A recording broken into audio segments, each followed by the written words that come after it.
Every child is special എന്നാണ് ആധുനിക മനഃശാസ്ത്രം പറയുന്നത്.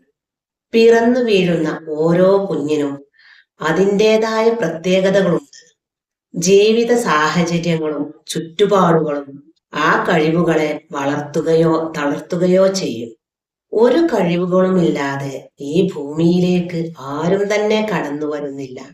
ആ കഴിവുകൾ കണ്ടെത്തി അവരെ പ്രോത്സാഹിപ്പിക്കാനും വേണ്ട മാർഗനിർദ്ദേശങ്ങൾ നൽകാനും നമുക്ക് കഴിഞ്ഞാൽ ഫലം അത്ഭുതകരമായിരിക്കും. പക്ഷേ നമുക്കതിനുള്ള ക്ഷമയും ത്യാഗ മനസ്ഥിതിയും ഉണ്ടാകാറില്ല. വെട്ടൊന്ന് മുറി രണ്ട് എന്നാണ് നമ്മുടെ മനോഭാവം.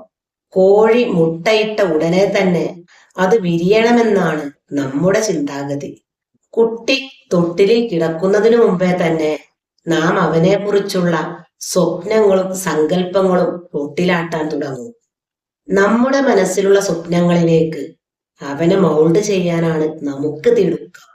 കുഞ്ഞു പ്രായത്തിൽ തന്നെ നാം തീരുമാനിക്കുകയാണ് അവൻ ആരാകണമെന്ന്. നമുക്ക് നടക്കാതെ പോയ മോഹങ്ങൾ കുട്ടികളിൽ അടിച്ചേൽപ്പിക്കാനാണ് നമ്മുടെ ശ്രമം. എൻട്രൻസ് എഴുതി 4 വട്ടം തോറ്റവനും മക്കൾ ഫസ്റ്റ് ചാൻസിൽ തന്നെ അത് പാസ്സാകണമെന്നാണ് വാശി.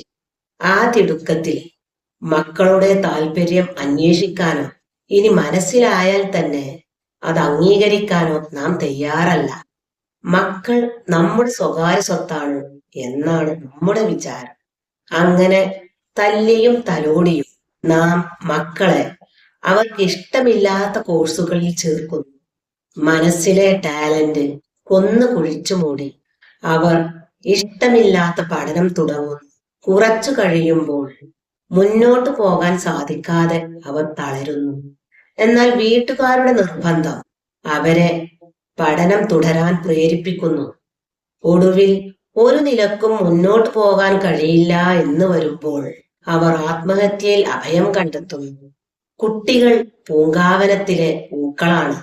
ആരും നിർബന്ധിച്ചിട്ടല്ല അവ വിരിയുന്നത്, സുഗന്ധം വീശുന്നത്. അതുപോലെ പൂന്തോട്ടത്തിലെ പൂക്കളെല്ലാം ഒരുപോലെയുള്ള അച്ചിൽ വാർത്തെടുത്തതല്ല. വ്യത്യസ്തതയിലാണ് അവയുടെ വ്യക്തിത്വം കുടികൊള്ളുന്നത്.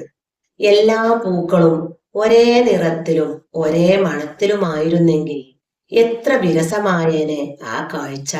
കുട്ടികൾ തനിയെ വിരിയട്ടെ, കാലമാകുമ്പോൾ പറക്കട്ടെ.